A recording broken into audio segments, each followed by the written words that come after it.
যেই দল এনসিপি ধরেন ওদের প্রতি শ্রদ্ধা রেখেই বলছি একটা নিবন্ধনের আবেদন করবে সেইখানে নিয়ম মেনে করার মতো সক্ষমতা এখনো অর্জন করে নাই, তাদের নিবন্ধনটা একবারে পেল না, আবার তাদেরকে সংশোধনীর দিতে হচ্ছে, সেখানে আবার নতুন তথ্যপাত্র দিতে হচ্ছে, তাদের সংশোধনীর আলোকে আবার নতুন করে যেতে হলো।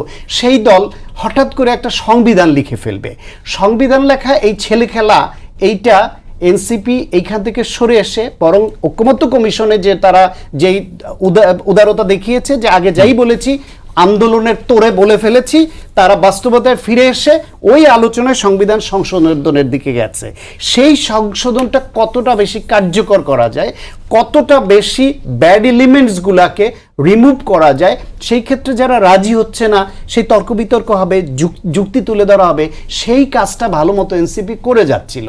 কিন্তু নতুন করে এক বছর পরে আবার নতুন সংবিধানের যে বয়ান তারা সামনে আনছে, এটা সংকটকে আরো বাড়াবে যদি সত্যি সত্যি তারা এটা মিন করে।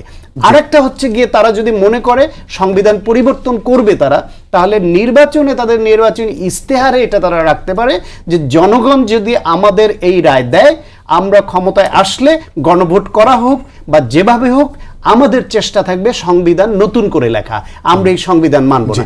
এই সংবিধান মেনে তাদের নেতারা শপথ পড়েছে, এই সংবিধান মেনে তাদের নেতারা এখন রাষ্ট্র চালাচ্ছে, এই সংবিধান মেনেই তারা নিবন্ধন নিচ্ছে এই দলের।